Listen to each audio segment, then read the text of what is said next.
Subhash made him sit to his right on the bed. The police were keeping watch on Subhash house.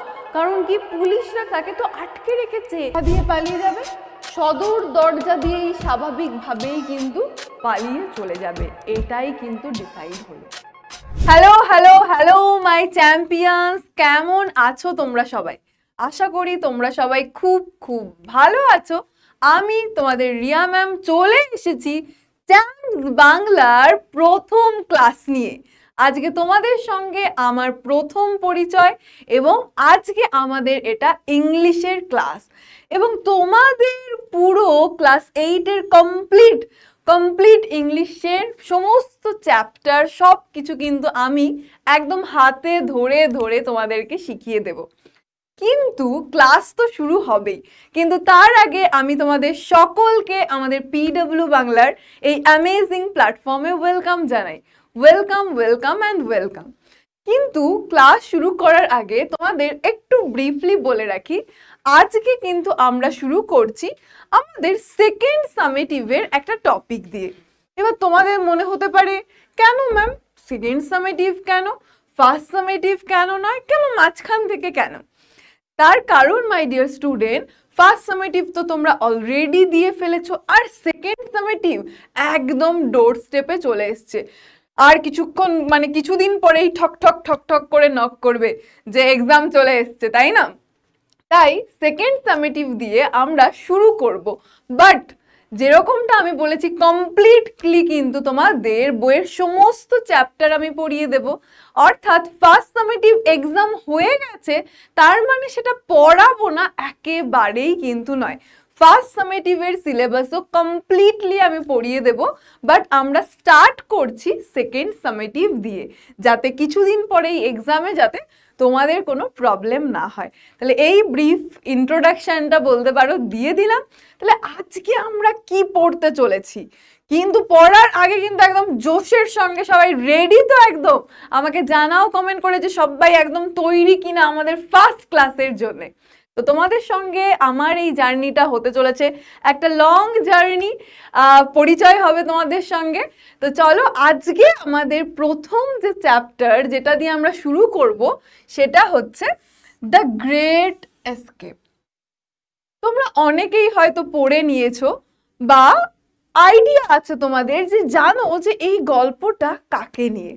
তো আমাদের কিন্তু এই স্টোরিটা, এই টেক্সটটা আমাদের নেতাজিকে নিয়ে, আমাদের সবার প্রিয় দেশ নেতা সুভাষচন্দ্র বোস সম্পর্কে।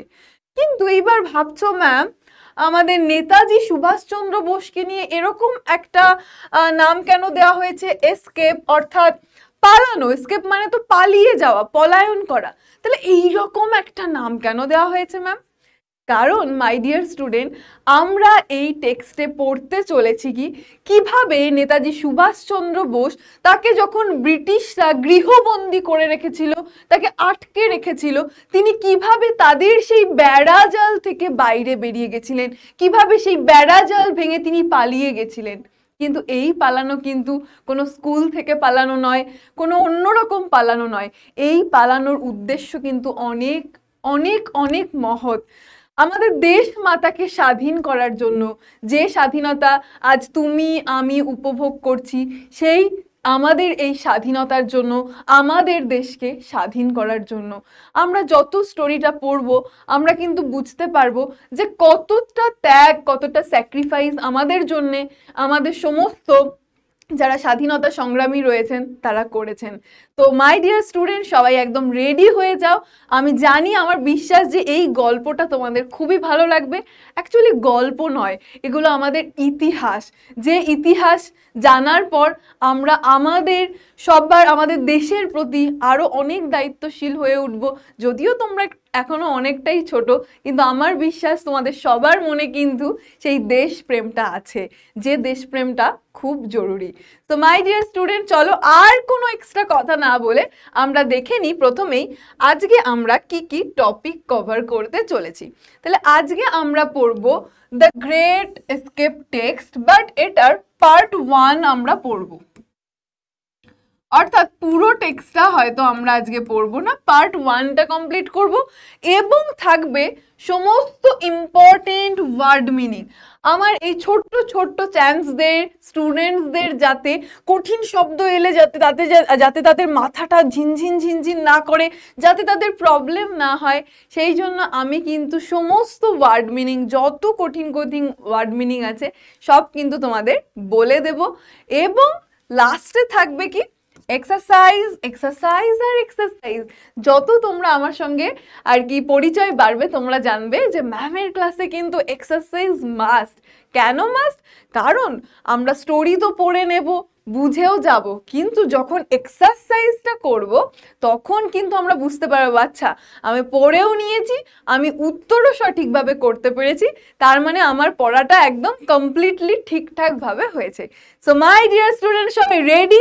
চলো আমরা এখন শুরু করে দেব। কিন্তু এই যে টেক্সটটা তো পড়বো, আমি তোমাদের যেমনটা বললাম যে এটা আমাদের নেতাজি সম্পর্কে, নেতাজি সুভাষচন্দ্র বোস সম্পর্কে। কিন্তু এইবার মনে করো তোমাকে প্রশ্ন দিয়েছে who is the author of the text the great escape. তখন তো তুমি ঝটপট ঝটপট করে লিখে ফেলবে নেতাজি সুভাষচন্দ্র বোস, আর উত্তর হয়ে যাবে ভুল। তো মাই ডিয়ার স্টুডেন্ট, এটা আমাদের নেতাজি সম্পর্কে টেক্সট, কিন্তু এটা লিখেছেন কে? এটা লিখেছেন কিন্তু নেতাজি নয়, নেতাজি এটা লেখেননি। কে লিখেছেন? লিখেছেন যে সুগত বোস। ওকে, এবার ইনি কে ছিলেন, কিভাবে তিনি কে হন নেতাজি, সেই সম্পর্কে আমরা আসছি। তাহলে মাই ডিয়ার স্টুডেন্ট, প্রথমে আমরা আমাদের অথার সম্পর্কে ছোট্ট করে একটু জেনে নেব, কারণ এটা আমাদের কিন্তু ইম্পর্টেন্ট। আমাদের প্রশ্নেতে কিন্তু এমসিকিউতে কিন্তু এখান থেকেও, মানে এমসিকিউ বলতে মানে 1 মার্কের কোশ্চেন কথা বলছি, এমসিকিউ বলাটা ভুল হবে, সেখানে কিন্তু তোমাদের এই প্রশ্নটা চলে আসতে পারে। তাহলে চলো জেনে নিই। তাহলে দেখতে পাচ্ছ এখানে তোমাদের বোঝার সুবিধা যাতে তোমাদের মনে থাকে পিকচারের থ্রুতে, সেই জন্য আমি একটা ছবিও রেখেছি আমাদের অথরের। আ হিস্টোরিয়ান, অথর, অ্যান অথর, তিনি কি ছিলেন? তিনি ছিলেন একজন ঐতিহাসিক এবং একজন লেখক, অ্যান অথর এবং লেখক ছিলেন। এবং তিনি কোথায় জন্মগ্রহণ করেন? বর্ন ইন 1956 ইন কলকাতা, যেটাকে ক্যালকাটা এরকম আগে আমরা প্রোনাউন্সিয়েশন করতাম। তাহলে তার কোথায় জন্ম হয়? তার জন্ম হয় আমাদের কলকাতায়। কবে? 1956-এ। এবং তার কিছু ফেমাস ওয়ার্ক হচ্ছে, ফেমাস ওয়ার্কের মধ্যে একটি হচ্ছে হিজ ম্যাজেস্টি অপোনেন্ট। এবং এই যে তার এই ফেমাস ওয়ার্কটা হিজ ম্যাজেস্টি অপোনেন্ট, এখান থেকেই আমাদের আজকের টেক্সটটা কিন্তু নেওয়া হয়েছে। তাহলে মাই ডিয়ার স্টুডেন্ট, যদি তোমাকে প্রশ্ন করে, আমি বলছিলাম না তোমাদের যে এখান থেকে কিন্তু তোমাদের প্রশ্ন আসতে পারে শর্ট কোশ্চেন, তাহলে যদি তোমাকে বলে যে বলো তো এই যে আমাদের এই টেক্সটটা দ্য গ্রেট এস্কেপ, এটা কোথা থেকে নেওয়া হয়েছে, এটার মূল সোর্সটা কি, উৎসটা কি, তখন কি হবে মাই ডিয়ার স্টুডেন্ট?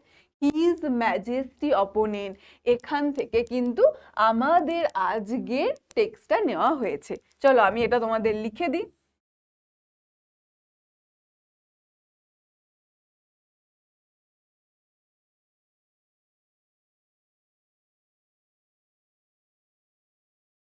বর্তমান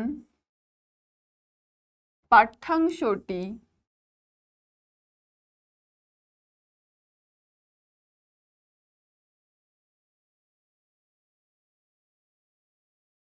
নেওয়া হয়েছে,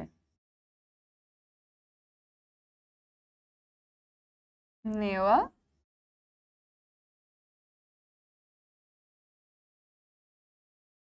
হয়েছে। কোথা থেকে নেওয়া হয়েছে মাই ডিয়ার স্টুডেন্ট? এই যে হিজ ম্যাজেস্টি অপোনেন্ট, এখান থেকে কিন্তু নেওয়া হয়েছে। ওকে ওকে, তাহলে এটা আমি তোমাদের জন্য বাংলাতেও লিখে দিলাম, এটা কিন্তু একটু মনে রাখতে হবে। এবং দেখো তাহলে এনার আমাদের নেতাজির নেতাজির সঙ্গে রিলেশনশিপটা কি ছিল, সম্পর্কটা কি ছিল, সেটা আমাদের জেনে নিতে হবে। দেখো তিনি ছিলেন grand nephew of Netaji and grandson of Sarat Chandra Bose. তাহলে গ্র্যান্ড নেফিউ, নেফিউ মানে তো আমরা জানি গ্র্যান্ড নেফিউ এইটা মানে কি, যে এইটা মানে হচ্ছে গিয়ে যে তিনি তার ভাইপোর কি ছিলেন, ভাইপোর ছেলে ছিলেন। ওকে, তাহলে এই নেতাজির, আমাদের নেতাজির ভাইপোর ছেলে ছিলেন হচ্ছে আমাদের বর্তমান যিনি অথর। ওকে, এবং তিনি শরৎচন্দ্র বোসের কি ছিলেন, নাতি ছিলেন। এবং তাহলে শরৎচন্দ্র বোসের ছিলেন নাতি এবং নেতাজির ছিলেন ভাইপোর ছেলে। কেমন? তাহলে নেতাজির ভাইপোর ছেলে ছিলেন আমাদের অথর এবং তিনি ছিলেন শরৎচন্দ্র বোসের নাতি। এইটুকু তোমাদের কাছে ক্লিয়ার? চলো এই গ্র্যান্ড নেফিউ মানেটা আমি লিখে দিই।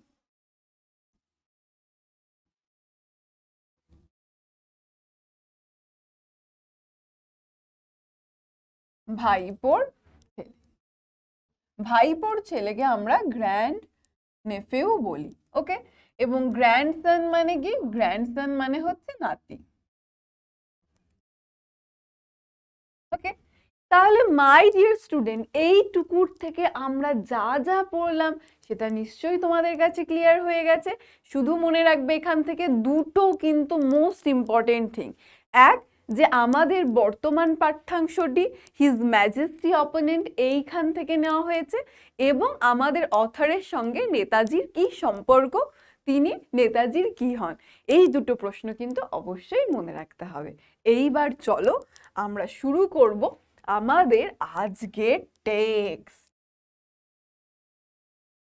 তার আগে একটু কালারটা চেঞ্জ করে নি। দেখো, নেতাজি সুভাষচন্দ্র বোস বর্ন 23rd জানুয়ারি 1897। নেতাজি সুভাষচন্দ্র বোস 1897 সালের 23শে জানুয়ারি জন্মগ্রহণ করেন।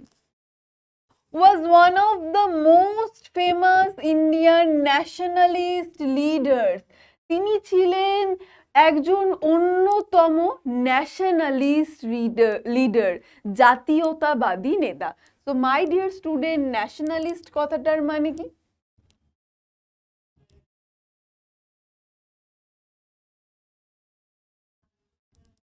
ন্যাশনালিস্ট কথাটার মানে হচ্ছে জাতীয়তাবাদী।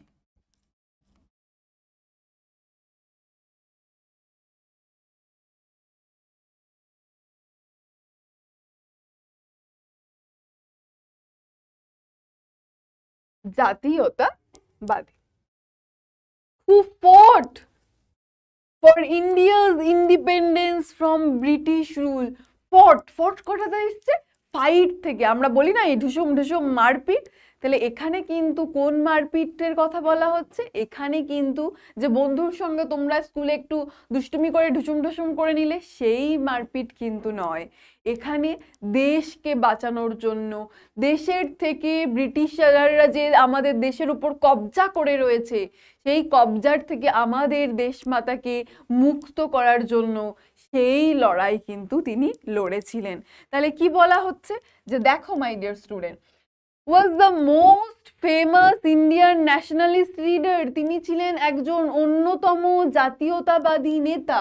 who fought for India's independence, যিনি ভারতের স্বাধীনতার জন্য লড়াই করেছিলেন। ফ্রম, কাদের থেকে আমরা এই স্বাধীনতা আনবো, কারা আমাদের দেশকে অধিকার করে রেখেছে, দখল করে রেখেছে? ফ্রম ব্রিটিশ রুল, ব্রিটিশ শাসন থেকে, ইংরেজ শাসন থেকে।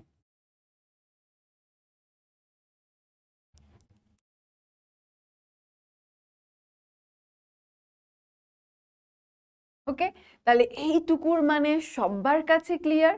চলো এরপর আমরা নেক্সট পার্ট দেখি। টু দিস পারপাস, এই পারপাস কথার মানে কি? এই পারপাস কথার মানে হচ্ছে লক্ষ্য, উদ্দেশ্য। পারপাস,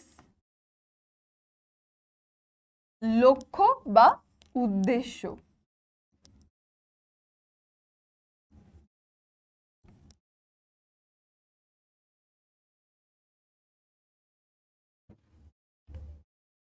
টু দিস পারপাস, এই উদ্দেশ্য পূরণ করার জন্য he founded Indian national army, INA। তিনি কি গঠন করেছিলেন? তিনি ইন্ডিয়ান ন্যাশনাল আর্মি, এই যে দেখতে পাচ্ছ INA, এই IN এর পুরো কথাই হচ্ছে ইন্ডিয়ান ন্যাশনাল আর্মি। তিনি ইন্ডিয়ান ন্যাশনাল আর্মি গঠন করেছিলেন, যেটাকে আমরা কি বলি আজাদ হিন্দ ফৌজ। তাহলে তিনি কি করেছিলেন, যে আজাদ হিন্দ ফৌজ কিন্তু গঠন করেছিলেন। হুইচ ইনক্লুডেড মানে অন্তর্ভুক্ত,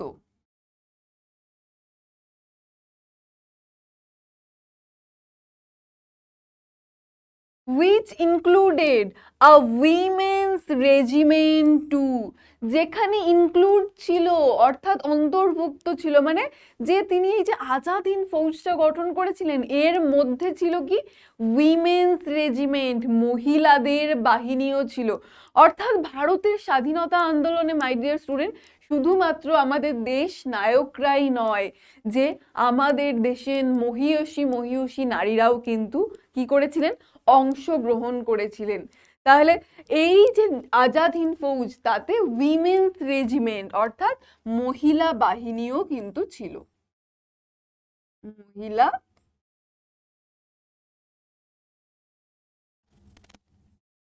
বাহিনী। তাহলে এই যে রেজিমেন্ট এই কথাটা তোমাদের কাছে একটু খটোমটো লাগবে, আমি কিন্তু তোমাদের জন্য এইটার ওয়ার্ড মিনিংটা লিখে দিলাম, কেমন? তাহলে এইটুকু পর্যন্ত আমার স্টুডেন্টদের কাছে ক্লিয়ার তো? আমাকে সবাই তাড়াতাড়ি এক্ষুনি কমেন্ট করে জানাও যে হ্যাঁ ম্যাম এই পর্যন্ত ক্লিয়ার। তাহলে আমরা নেক্সট পার্টে মুভ করব, কারণ আমি চাই আমার স্টুডেন্টদের প্রত্যেকটা জিনিস স্টেপ বাই স্টেপ ক্লিয়ার হোক। ওকে, এটাই কিন্তু আমার উদ্দেশ্য। চলো এইবার আমরা নেক্সট পার্টটা দেখি। In 1941, the British government put Subhas under house arrest, that is confined him in his own house.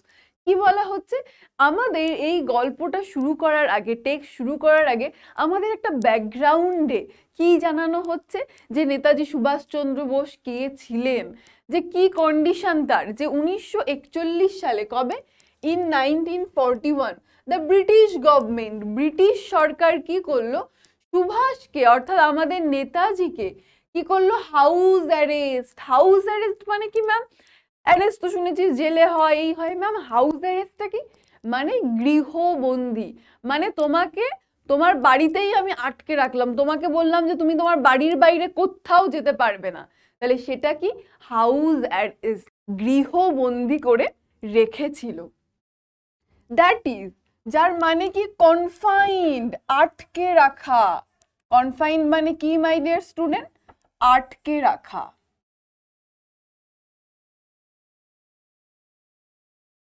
Confined him in his own house, নিজের বাড়িতেই আটকে রাখা হয়েছে। জাস্ট ভাবো, তোমার বাড়ি, আমি যদি তোমাকে বলি তোমার বাড়িতেই তোমাকে আমি আটকে রাখলাম, তুমি তোমার নিজের বাড়িতেই কি বন্দি পড়ে রইলে, তাহলে আমাদের নেতাজিকে কত কিছুর মধ্যে দিয়ে যেতে হয়েছে।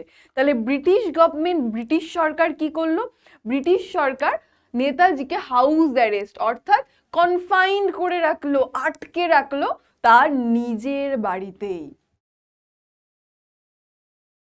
দ্য ফলোয়িং ন্যারেটিভ, অর্থাৎ এইখানে তোমাদের কাছে যে গল্পটা বলা হচ্ছে, মানে গল্পের থ্রুতে যেটা জানানো হচ্ছে, describes the exciting and courageous escape, exciting উত্তেজনাপূর্ণ, রোমাঞ্চকর, কারেজিয়াস সাহসী, এসকেপ অর্থাৎ পলায়ন, পালিয়ে যাওয়া। অর্থাৎ এই পালিয়ে যাওয়া মাই ডিয়ার স্টুডেন্ট চোরের মতন একদম গুটি সুটি পাকিয়ে পালিয়ে যাওয়া নয়, কোনো ভুল কাজ করে যে আমরা লুকিয়ে যাই, পালিয়ে যাই, সেই রকম পালিয়ে যাওয়া নয়। এইটা কি একটা কারেজিয়াস এসকেপ, অর্থাৎ একটা সাহসিকতার সাথে পলায়ন, কারণ এই পলায়নের কি উদ্দেশ্য ছিল, আমাদের দেশকে মুক্ত করা, আমাদের দেশকে স্বাধীন করা। অর্থাৎ এই যে আমরা যেটা পড়তে চলেছি সেটা কি একটা রোমাঞ্চকর সাহসী পলায়ন of Subhas Bose from the clutches, clutches মানে মুষ্টি, মানে যেরকম মুঠোতে আমি যদি কোনো কিছু আটকে রাখি তাহলে সেটা যেরকম আটকে থেকে যায়, সেই রকম ব্রিটিশার্সরা কি করেছিল, আটকে রেখেছিল আমাদের নেতাজিকে। তাহলে তিনি কি করেছিলেন, সেই ব্রিটিশার্সদের মুষ্টি থেকে, ব্রিটিশার্সদের কবল থেকে তিনি পালিয়ে গিয়েছিলেন। To continue his struggle for India's freedom, ভারতের স্বাধীনতার জন্য তার সংগ্রাম চালিয়ে যাওয়ার জন্য। সো মাই ডিয়ার স্টুডেন্ট, এইটুকুর মানে কি হলো, যে আমাদের এই যে আজকে যে বর্ণনাটা আমরা পড়তে চলেছি সেটা কি একটা রোমাঞ্চকর, একটা সাহসিকতার পলায়ন কার, আমাদের নেতাজি সুভাষচন্দ্র বোসের, যিনি ব্রিটিশদের কবল থেকে পালিয়ে গিয়েছিলেন আমাদের ভারতবর্ষকে স্বাধীন করার জন্য। সেই সংগ্রামে যাওয়ার জন্য তিনি পালিয়ে গিয়েছিলেন। তাহলে এখান থেকে কঠিন কঠিন শব্দগুলো তোমাদের লিখে দিই। Courageous, exciting, clutches.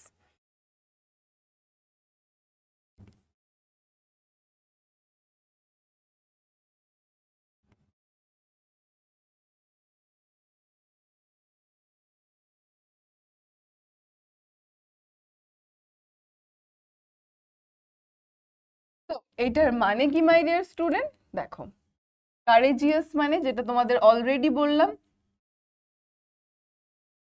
সাহসী। ক্লাচেস মুষ্টি বা কবল। ওকে, সাহসী, সাহসিকতা, এটা বোঝাতে চাইছি, ঠিক আছে। নেক্সট, এইবার শুরু হচ্ছে আমাদের, দেখবে তোমাদের বইতে ব্র্যাকেট পোর্শনে আমরা আগে যেটুকু পড়লাম সেটা একটা ব্র্যাকেট পোর্শনে ছিল। তাহলে এইটা এতক্ষণ আমরা ব্যাকগ্রাউন্ডে জানলাম, এইবার এখন আমরা গল্পটা পড়ব, ঠিক আছে, চলো। লুকিং পেল অ্যান্ড থিন, পেল মানে কি মাই ডিয়ার স্টুডেন্ট, বিবর্ণ হয়ে যাওয়া।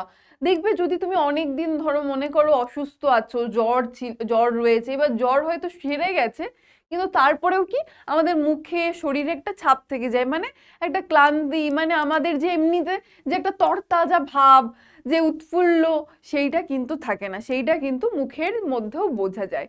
ঠিক তেমনই যে তিনি কি, আমাদের নেতাজির অবস্থা এখন কি, লুকিং পেল, তাকে বিবর্ণ দেখাচ্ছে, ক্ষীণ, দুর্বল, with a bushy half grown beard. Bushy মানে ঘন, হাফ গ্রোন মানে যেটা অর্ধেক বড় হয়েছে, হাফ গ্রোন বিয়ার্ড, বিয়ার্ড মানে কি, দাড়ি। তাহলে আমাদের নেতাজির, তাহলে এখানে চেহারার বর্ণনা দেওয়া হচ্ছে যে কি হয়েছে, তাকে বিবর্ণ, দুর্বল দেখাচ্ছে, তার মুখে কি ঘন অর্ধেক দাড়ি বেরিয়েছে। সুভাষ ওয়াজ রিক্লাইনিং, রিক্লাইনিং মানে কি, দেখবে আমরা অনেক সময় মনে করো এখানে বালিশ রাখলাম, এরকম হেলান দিয়ে থাকি, তাহলে ওইটাকে আমরা কি বলি, রিক্লাইনিং, অর্থাৎ একটা ঠেস দিয়ে থাকা বা হেলান দিয়ে থাকা। দেখবে তোমরা অনেকেই টিভি দেখার সময় এরকম একটু আরাম করে এরকম একটু ঠেস দিয়ে বসো, ঠিক আছে, ঠিক সেরকম। তাহলে তিনি কি ছিলেন, reclining on his pillows, pillow মানে বালিশ, বালিশে হেলান দিয়েছিলেন। ওয়েন শিশির, হিজ নেফিউ, যখন তার ভাইপো, তার ভাইপোর নাম কি, তার ভাইপো Sisir, entered Subhas bedroom that December afternoon. তাহলে যখন আমাদের সুভাষচন্দ্র কি করেছিলেন, যে বিবর্ণ হয়ে দুর্বল এরকম বালিশে হেলান দিয়েছিলেন, ঠিক সেই সময়, সেই ডিসেম্বর আফটারনুনে, বিকেল বেলায় তার ভাইপো শিশির কি করলেন, তার ঘরে প্রবেশ করলেন। এন্টার্ড সুভাষ বেডরুম, তার ঘরে প্রবেশ করলেন। চলো এখান থেকে কঠিন কঠিন শব্দগুলো তোমাদেরকে সব লিখে দিই। পেল মানে বিবর্ণ হয়ে যাওয়া, ক্ষীণ, দুর্বল, আর কি ছিল, reclining,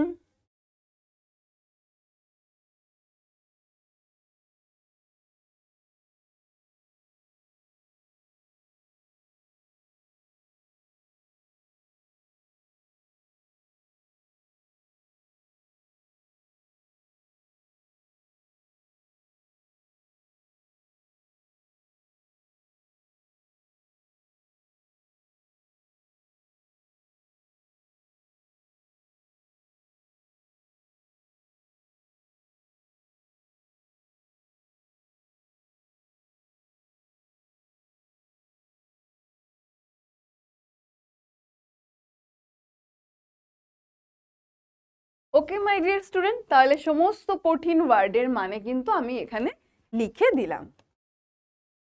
Subhash made him sit to his right on the bed. তাহলে যখন আমাদের নেতাজি এরকম ভাবে ছিলেন তখন তার ভাইপোকে শিশির প্রবেশ করলেন, তখন কি করলেন Netaji? Subhas made him sit to his right on the bed. Subhas তাকে তার বিছানায় তার ডান দিকে বসতে দিলেন। যেরকম মনে করো তুমি আছো, এবার তোমার একটা বন্ধু এসছে, তাহলে তুমি তাকে যেরকম বসতে দেবে ঠিক সেরকমই। লুকিং ইন্টেন্সলি অর্থাৎ গভীরভাবে। Looking intensely at Sisir, he said can you do some work for me. অর্থাৎ মাই ডিয়ার স্টুডেন্ট, যে সুভাষচন্দ্র বোস তার ভাইপোর দিকে ইন্টেন্সলি মানে গভীরভাবে তাকিয়ে আছে। মনে করো যখন আমরা কোনো কিছু ভাবছি, অর্থাৎ তাকিয়ে আছি ঠিকই, কিন্তু সেই তাকিয়ে থাকার পিছনে অনেক কিছু ভাবছি, ভাবনা কাজ করছে, তাকে আমরা কি বলছি? ইন্টেন্সলি, অর্থাৎ গভীরভাবে তিনি কিছু ভাবছিলেন। তিনি কি করছিলেন? তার দিকে কেমন ভাবে তাকালেন? লুকিং ইন্টেন্সলি, অর্থাৎ তার সেই তাকানোটার মধ্যে তার একটা গভীর যে ভাবনা, যে একটা কিছু ভাবছেন, সেটা কিন্তু প্রকাশ পেয়েছিল। তাহলে তিনি তার দিকে গভীরভাবে তাকিয়ে কি জিজ্ঞাসা করলেন? Can you do some work for me, তুমি কি আমার জন্য একটু কাজ করে দেবে? এই প্রশ্নটা করলো। শিশির নোডেড, এই নোডেড কথার মানে হচ্ছে মাই ডিয়ার স্টুডেন্ট মাথা নাড়ানো।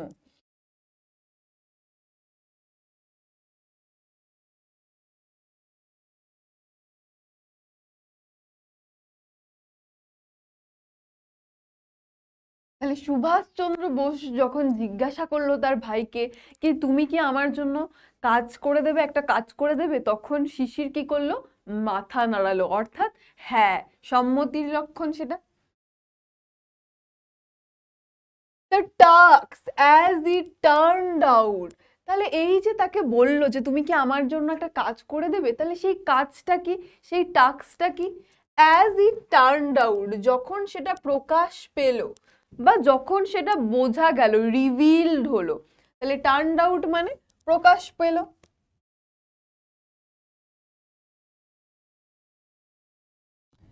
প্রকাশ পেল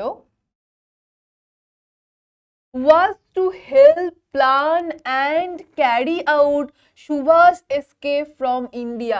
তাহলে যে সাহায্যটা তিনি চেয়েছেন, সেই সাহায্যটা কি? সেই সাহায্যটা হচ্ছে ভারতবর্ষ থেকে সুভাষচন্দ্রকে পালানোর প্ল্যান করা, পরিকল্পনা করা এবং সেটাকে কি করা? ক্যারি আউট, রূপায়ণ করা। মানে শুধু যে প্ল্যান করলো সেটা না, সেই প্ল্যানটাকে সফলও করতে হবে। সেটাই ছিল কি সুভাষচন্দ্র বোসের কি, যে তিনি যে একটা সাহায্য চাইলেন বা আমার জন্য তুমি কি একটা কাজ করে দেবে, সেই কাজটা কি? যে আমাদের নেতাজি সুভাষচন্দ্র বোসকে ভারতবর্ষ থেকে পালানোর পরিকল্পনা এবং সেটা রূপায়ণ করা। Shishir would have to drive his uncle in the dead of the night. এই dead of the night মানে কি মাই ডিয়ার স্টুডেন্ট? গভীর রাতে। dead of the night মানে গভীর রাতে। তাহলে শিশিরকে কি করতে হবে? তার কাকাকে অর্থাৎ সুভাষচন্দ্রকে, আমাদের নেতাজিকে কি করতে হবে? গভীর রাতে ড্রাইভ করে নিয়ে চলে যেতে হবে। কোথায়? To a railway station far away from Kolkata. যে কলকাতার থেকে বহু দূরে একটা রেলওয়ে স্টেশনে শিশিরকে তার কাকা অর্থাৎ নেতাজিকে গাড়ি চালিয়ে একটা দূরের, কলকাতা থেকে অনেক দূরের একটা রেল স্টেশনে পৌঁছে দিতে হবে। তাহলে মাই ডিয়ার স্টুডেন্ট, এখান থেকে যদি প্রশ্ন করা হয় যে কি করতে হবে, শিশিরকে এক্স্যাক্টলি কি করতে হবে, তাহলে এইটা মনে রাখবে যে কলকাতা থেকে বহু দূরে একটা রেলওয়ে স্টেশনে কিন্তু পৌঁছে দিতে হবে। এটাই ছিল সেই টাস্কটা। তাহলে মাই ডিয়ার স্টুডেন্ট, এই পর্যন্ত আমরা যা যা পড়লাম সেটা তোমাদের কাছে ক্লিয়ার কিনা আমাকে তাড়াতাড়ি কমেন্ট করে জানাও, তাহলে কিন্তু আমরা নেক্সট পার্টটায় মুভ করব। ওকে, আমাকে জানাও যে এইটুকু তোমাদের সবার ক্লিয়ার কিনা। এই যে তোমরা গাড়িটাও দেখতে পাচ্ছ, এই গাড়িটা করেই কিন্তু নেতাজি চলে গেছিলেন। দেখো, from his uncle's residence, residence মানে তার বাসা বা তিনি যেখানে থাকেন, ঠিক আছে? residence at Elgin road. তাহলে এই যে এলগিন রোড, তাহলে এখানে কে থাকেন? শিশিরের কাকা থাকেন, অর্থাৎ আমাদের নেতাজি থাকেন। শিশির walked back that night to his own house at 1 Woodburn Park। দেখো দুটো জায়গার কথা বলা হয়েছে, একটা এলগিন রোড, সেখানে কে থাকেন? নেতাজি থাকেন। আরেকটা কি বলা হয়েছে? আরেকটা বলা হয়েছে যে 1 উডবার্ন পার্ক, অর্থাৎ এইখানে হচ্ছে শিশির থাকে। তাহলে এলগিন রোডে থাকেন আমাদের নেতাজি, 1 উডবার্ন পার্কে থাকেন শিশির। তাহলে কি বলছে? ফ্রম হিজ আঙ্কেলস রেসিডেন্স, তার কাকার বাড়ি থেকে, এলগিন রোড থেকে শিশির ওয়াকড ব্যাক দ্যাট নাইট, শিশির সেই রাতে হেঁটে চলে আসলো কোথায়? 1 উডবার্ন পার্ক, তার নিজের বাড়িতে। তাহলে তার কাকার বাড়ি এলগিন রোড থেকে শিশির তার নিজের বাড়ি 1 উডবার্ন পার্কে হেঁটে চলে আসলো। কিন্তু কিরকম ভাবে? In a state of wonder and subdued excitement. তিনি হেঁটে আসছেন ঠিকই, কিন্তু তার মনের মধ্যে একটা বিস্ময়, একটা চাপা উত্তেজনা কাজ করছে যে কি হবে, কি হতে চলেছে, যে কাজটা কিন্তু মোটেও সহজ নয়। এখানে কিন্তু অনেক রিস্ক আছে আমাদের নেতাজির জীবনের, এবং এটা একটা দুঃসাহসী অভিযান। তাহলে তিনি যখন হেঁটে হেঁটে চলে আসছেন, তখন তার মধ্যে একটা বিস্ময় এবং সাবডিউড মানে হচ্ছে দমিত, তার মধ্যে একটা দমিত উত্তেজনা কাজ করছে।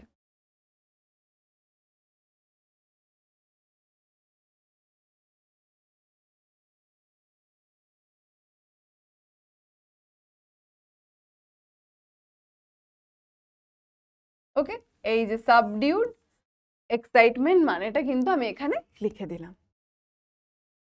The police were keeping watch on Subhash house, কারণ কি পুলিশরা তাকে তো আটকে রেখেছে, অ্যারেস্ট করে রেখেছে, কোথায়? গৃহবন্দী করে রেখেছে, তাই না? সেই জন্য পুলিশরা কি করছে? সব সময় কি করছে? লক্ষ্য রাখছে। Keeping watch on Subhash house, সুভাষের বাড়ির প্রতি সবসময় পুলিশদের নজর রয়েছে। Though it was normal for a nephew to visit an ailing, এই এইলিং মানে হচ্ছে অসুস্থ, এইলিং মানে হচ্ছে অসুস্থ, বা এটাকে তোমরা বলতে পারো ইল। বলছে though it was normal for a nephew to visit an ailing uncle, যে যদিও এটা একটা স্বাভাবিক ঘটনা যে একজন ভাইপো তার কাকা অসুস্থ থাকলে তাকে দেখতে আসবে, এটা একটা স্বাভাবিক ঘটনা। Subhas had an additional excuse for meeting his nephew, কিন্তু এটা তো একটা স্বাভাবিক ঘটনাই যে ভাইপো অসুস্থ কাকাকে দেখতে আসবে, কিন্তু সুভাষচন্দ্রের কাছে আরেকটা অ্যাডিশনাল অর্থাৎ একটা অতিরিক্ত অজুহাতও ছিল যে তার সঙ্গে দেখা করার। কি সেই অতিরিক্ত অজুহাত? Sisir was good at operating the radio, Sisir খুব ভালো রেডিও চালাতে পারে। এইবার এইটা কেন একটা এক্সট্রা তার সঙ্গে দেখা করার একটা অজুহাত? কারণ এর মাধ্যমেই, বেতারের মাধ্যমেই সুভাষচন্দ্র বোস কি, যে দূরের সংবাদ শুনতে পারবে, যে কি হচ্ছে, কোথায় কি হচ্ছে, সেই জিনিসগুলো কিন্তু জানতে পারবেন। তাহলে আরেকটা অতিরিক্ত এক্সকিউজ কি, যে শিশির খুব ভালো রেডিও চালাতে পারে।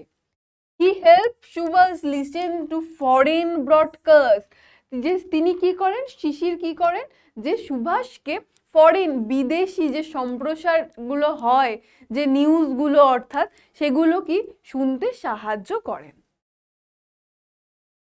Subhash and Sisir discussed various means of escape, various means মানে নানান রকম মাধ্যম, অর্থাৎ এই যে পালিয়ে যাবে তারা, এইটা তো ডিসাইড হলো, বাট কিভাবে পালাবে, কি কোন ভাবে যেতে হবে, তারা এইরকম নানান ভেরিয়াস বিভিন্ন কিন্তু মাধ্যম তারা ভাবলো। ফাইনালি শেষ পর্যন্ত they decided to drive out in the most natural fashion through the main gate। তারা অনেক কিছু ভাবলো, যেরকম দেখবে তোমরা অনেকেই কি হয় যে, আচ্ছা অনেকেই কিন্তু কি করে যে স্কুল থেকে ছুটি দেবে না, আচ্ছা মাস্টার মশাই ছুটি দেবে না বলছে, আমরা পাঁচিল টপকে চলে যাব, এইরকম অনেকেই কিন্তু ছোট থাকতে দুষ্টুমি করেছো। তাহলে ঠিক সেরকম কিন্তু এক্স্যাক্ট সেই ফানি সেন্সে নয়, কিন্তু কি হচ্ছে যে এখানে অনেক প্ল্যানিং চলছে পালিয়ে কিভাবে পালানো যাবে। কারণ যেরকমটা আমি তোমাদের বলেছি যে এটা কিন্তু অনেক রিস্কি একটা কাজ, কারণ পুলিশের চোখ সব সময় রয়েছে। তাহলে তারা অনেক কিছু ভাবলো, ভেবে চিন্তে ফাইনাল যেটা হলো, ফাইনালি তারা কি ভাবলো যে তারা গাড়ি চালিয়ে চলে যাবে। কিন্তু তাদের ড্রেসটা কি হবে, খুব স্বাভাবিক ন্যাচারাল ফ্যাশন, স্বাভাবিকভাবে থ্রু দ্য মেইন গেট, সদর দরজা দিয়ে।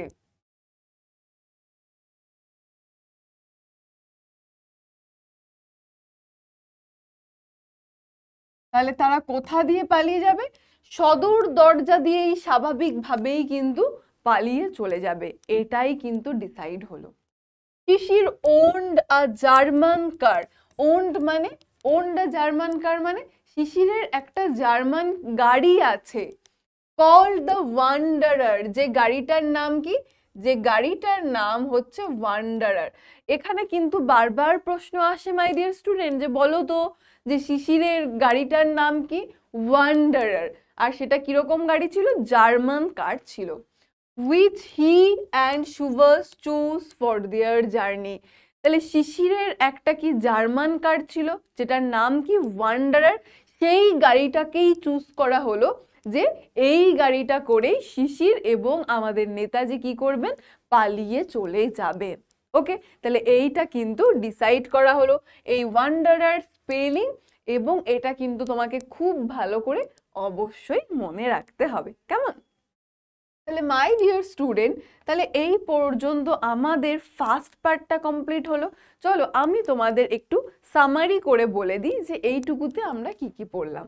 আমরা প্রথমে আমাদের অথারের সম্পর্কে জানলাম, অথারের সঙ্গে আমাদের নেতাজির কি রিলেশন সেটা জানলাম, আমাদের এই বর্তমান পাঠ্যাংশটি কোথা থেকে নেওয়া হয়েছে সেটা জানলাম, আমাদের মহান নেতাজি সম্পর্কে আমরা জানলাম, তার জন্ম কবে এবং কত তারিখে, 23 জানুয়ারি, রাইট, এবং তার কন্ডিশন ব্যাকগ্রাউন্ড সম্পর্কে জানলাম, যে তিনি কি, যে ইন্ডিয়ান ন্যাশনাল আর্মি এটা তিনি কি করেছিলেন, প্রতিষ্ঠা করেছিলেন, এবং কি যে সেখানে কিন্তু উইমেন্স রেজিমেন্ট ছিল, ফাউন্ডেড করেছিল হচ্ছে আইএনএ, এবং সেখানে মহিলা বাহিনীও ছিল, এবং তাকে কি করা হয়েছিল, তার নিজের বাড়িতে আটকে রাখা হয়েছিল, গৃহবন্দী করে রাখা হয়েছিল, এবং তার অবস্থা কি ছিল, পেল অ্যান্ড থিন, মুখে ঘন দাড়ি অর্ধেক।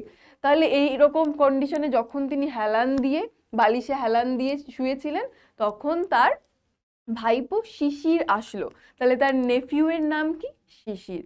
আসার পর তিনি ইন্টেন্সলি তার দিকে গভীরভাবে তাকিয়ে জিজ্ঞাসা করলেন, তুমি কি আমার জন্য একটা কাজ করে দিতে পারবে? শিশির কি নোডেড, মাথা নাড়ালো, এবং সেই কাজটা আমরা কি জানতে পারলাম, যে তাকে সাহায্য করতে হবে ভারত ছেড়ে সুভাষচন্দ্রকে পালিয়ে যাওয়ার জন্য। কেন? কারণ যাতে আমাদের ফ্রিডম স্ট্রাগল, এই যে স্বাধীনতার যে সংগ্রাম, সেই সংগ্রামে যাতে সুভাষচন্দ্র বোস অংশগ্রহণ করতে পারেন। এবং তারা নানান রকম প্ল্যান ভাবলো, নানান রকম প্ল্যান ভাবার পরে শেষ পর্যন্ত ডিসাইড হলো তারা মেইন গেট দিয়েই একদম ন্যাচারাল ফ্যাশনে তারা কিন্তু পালিয়ে যাবে। এবং শিশির যখন তার বাড়িতে ফিরছিল এলগিন রোড থেকে, তার ওয়ান উডেনবার্গ তার বাড়িতে, তখন কিন্তু তার মধ্যে একটা উত্তেজনা, একটা চাপা একটা অনুভূতি কিন্তু কাজ করছিল। এবং তারা কিসে করে পালিয়ে যাবে, শিশিরের যে একটা জার্মান কার আছে ওয়ান্ডারার, সেটাতে করে কিন্তু তারা পালিয়ে যাবে। সুভাষচন্দ্র বোসকে, শিশিরকে কি করতে হবে, যে কলকাতা থেকে বহু দূরের একটা রেল স্টেশনে কিন্তু তাকে ছেড়ে দিয়ে আসতে হবে, right. So my dear student, এই পর্যন্ত আমরা আমাদের আজকের টেক্সটটা কমপ্লিট করলাম। তোমাদের আজকের আমার পড়ানো এই টেক্সটটা কেমন লাগলো আমাকে অবশ্যই জানিও। তোমাদের সবার কাছে সব কিছু ক্লিয়ার হয়েছে কিনা আমাকে অবশ্যই জানাবে। এবং তোমাদের জন্য আমি ইম্পর্টেন্ট ওয়ার্ড মিনিং অলরেডি লিখেও দিয়েছি, প্লাস এখান থেকে তোমরা স্ক্রিনশট করেও নিতে পারো, তারপর নিজের খাতায় কিন্তু লিখে নিতে পারো। তাহলে এখানে আমি আবার তোমাদের জন্য সমস্ত কঠিন শব্দের মানেগুলো রেখেছি, এইগুলো একটু দেখে নিও তোমরা। চলো, এইবার চলে আসছে কি এক্সারসাইজ এক্সারসাইজ এক্সারসাইজ। আমি যেমনটা তোমাদের বলেছিলাম যে আমার ক্লাসে কিন্তু এক্সারসাইজ একটু করতেই হবে, কেমন? তাহলে চলো এইবার আমরা এক্সারসাইজ করব, কিন্তু তার আগে আমাকে সবাই জানাও যে তোমরা এক্সারসাইজের জন্য রেডি তো? এখন এখান থেকে যদি আমার স্টুডেন্টদেরকে এখন আমি যদি প্রশ্ন করি, তোমরা সবাই সঠিক উত্তর দিতে পারবে তো? ওকে চলো, তাহলে সবাই কিন্তু অবশ্যই আমাকে সঠিক উত্তরটা জানাবে। প্রথমেই রয়েছে কি, কিন্তু প্রথমে উত্তর করার আগে আমাদের কি করতে হবে, যে আমাদের কি করতে হবে বলে দেওয়া আছে সেটা পড়ে নিতে হবে। চলো দেখি কি বলছে। বলছে rearrange the following sentences in the correct order and put the numbers in the given boxes. যদিও এখানে বক্সটা দেওয়া নেই, বলছে এটাকে রিঅ্যারেঞ্জ করতে হবে, সাজিয়ে লিখতে হবে ঘটনাক্রমে, অর্থাৎ কোনটা আগে ঘটেছিল, তারপর কোনটা হয়েছিল, তারপর কোনটা হয়েছিল, তারপর কোনটা হয়েছিল। ওকে, তাহলে সবাই আমাকে জানাও কোনটা কোনটা হবে। চলো, আর তার পাশাপাশি আমরা এখানেও করে Subhas and Sisir choose the Wanderer for their journey. তাহলে এটা তো একদম লাস্টে হয়েছিল, তাহলে এটা তো হবে না। প্রথমে Sisir entered Subhash bedroom that December afternoon. সেই ডিসেম্বরের বিকেল বেলায় শিশির কি করলো, সুভাষচন্দ্রের বেডরুমে প্রবেশ করলেন। তাহলে এটাই একদম আমরা শুরুতে দেখেছি, তাহলে এটা হয়ে গেল 1। দেন বলছে the police were keeping a watch. না, এটা তার পরে হয়নি। Sisir was to help plan and carry out Subha's escape. Subha's nephew helped him listen to foreign broadcast. Shishir walked back to his own house in a state of wonder and excitement. তাহলে এখানে কোনটা হবে, যে শিশির was to help plan and carry out, যে শিশিরকে কি করতে হবে, সুভাষচন্দ্রকে পালানোর জন্য এই যে প্ল্যান, পরিকল্পনা, এবং সেই পরিকল্পনাটাকে রূপায়ণও করতে হবে। তাহলে 3 কি হবে, 3 শিশির walked back to his own house in a state of wonder and excitement। এটা হলো 3, এটা হলো 4, 5 এবং লাস্টে 6। দেখো এইবার আমি পরপর বলে দিচ্ছি। তাহলে একদম এই ঘটনাগুলোর মধ্যে প্রথমে কোনটা হয়েছে, শিশির সুভাষের বেডরুমে ডিসেম্বরের আফটারনুনে প্রবেশ করেছে। শিশিরকে কি করতে হবে, প্ল্যান করতে হবে এবং পরিকল্পনাটাকে রূপায়ণ করতে হবে, কি সুভাষচন্দ্র বসু যে পালিয়ে যাবে সেই প্ল্যান, এবং সেটাকে সাকসেসফুল করতে হবে। নেক্সট 3 রয়েছে শিশির কি করলো, তার নিজের বাড়িতে হেঁটে চলে আসলো ওয়ান্ডার অ্যান্ড এক্সাইটমেন্ট নিয়ে। The police were keeping a watch on Subhash house. পুলিশরা কি করেছিল, সুভাষচন্দ্রের বাড়িতে কি নজর রাখছিল। Next Subhas nephew helped him to listen to foreign broadcast, যে সুভাষচন্দ্র বসুর ভাইপো তাকে ফরেন ব্রডকাস্ট শুনতে কিন্তু সাহায্য করত। এবং লাস্টে Subhas and Sisir choose the Wanderer for their journey. Subhas এবং শিশির কি করলো, ওয়ান্ডারার গাড়িটাকে কিন্তু চুজ করেছিল তাদের পালানোর জন্য। ওকে চলো নেক্সট কি আছে, নেক্সট আছে আমার স্টুডেন্টদের জন্য কিছু ইম্পর্টেন্ট প্রশ্ন। চলো সবাই ঝটপট করে আমাকে কমেন্ট সেকশনে অ্যান্সার জানাও যে এইটা কোনটা কি হবে। তাহলে একদম প্রথমে কি রয়েছে, 1 ডিসেম্বর আফটারনুন সুভাষ লুক। 1 ডিসেম্বরের বিকেল বেলায় সুভাষচন্দ্রকে কেমন দেখাচ্ছিল, কি হবে, পেল অ্যান্ড থিন। এটা হয়ে যাবে আমাদের অ্যান্সার। তাকে খুব বিবর্ণ এবং দুর্বল দেখাচ্ছিল। চলো এই অ্যান্সারটা সববার সঠিক হয়েছে তো? একদম। চলো নেক্সট প্রশ্নেতে আমরা মুভ করি। Subhash lived at. সুভাষ কোথায় থাকেন, উডবার্ন স্ট্রিটে, এপিসি রোডে, নাকি এলগিন রোডে? বলো বলো বলো কোনটা হবে অ্যান্সার, কোনটা হবে সঠিক অ্যান্সার? একদম কোনটা হবে, এলগিন রোড। এলগিন রোড হয়ে যাবে আমাদের সঠিক অ্যান্সার। নেক্সট কি আছে, the police were keeping a watch one. যে পুলিশরা লক্ষ্য রাখছিল, নজর রাখছিল শিশিরের বাড়ির ওপর, অশোকের বাড়ির ওপর, সুভাষের বাড়িতে, সুভাষ হাউস আমাদের নেতাজির বাড়িতে নজর রাখছিল। তাহলে এটা হয়ে গেল আমাদের সঠিক অ্যান্সার। চলো নেক্সট কোশ্চেন কি আছে দেখে নি। Sisir was good at operating the. যে শিশির কোন জিনিসটা ভালো চালাতে পারে, টেলিভিশন, রেডিও, নাকি টেলিফোন? কোনটা হবে মাই ডিয়ার স্টুডেন্ট? সবাই কমেন্টে ঝটপট ঝটপট করে অ্যান্সার করো। ইয়েস, এটার অ্যান্সার হয়ে যাবে কি রেডিও। রেডিও হয়ে যাবে আমাদের সঠিক অ্যান্সার। নেক্সট, শিশির ওন্ড এ কার কল্ড, যে শিশিরের যে গাড়িটা আছে সেই গাড়িটার নাম কি? ওয়ান্ডারার, ল্যান্ড রোভার, ল্যান্সার, কোনটা হবে বলো? এটা কিন্তু আমরা আজকের ক্লাসেই বারবার বারবার পড়েছি। কোনটা হবে মাই ডিয়ার স্টুডেন্ট সঠিক অ্যান্সার? Yes, wanderer. এটা হয়ে যাবে আমাদের সঠিক অ্যান্সার। ওকে, তাহলে মাই ডিয়ার স্টুডেন্ট এটা ছিল আমাদের আজকের এক্সারসাইজ। এইবার এইটা তোমাদের জন্য আমি কি রেখেছি? হোমওয়ার্ক রেখেছি। এইটা তোমরা সবাই নিজেরা বাড়িতে উত্তরটা লিখবে, অবশ্যই অবশ্যই অবশ্যই। কেমন? চলো এরপর আর কি আছে দেখে নি। এরপর চলে এসেছে থ্যাংক ইউ।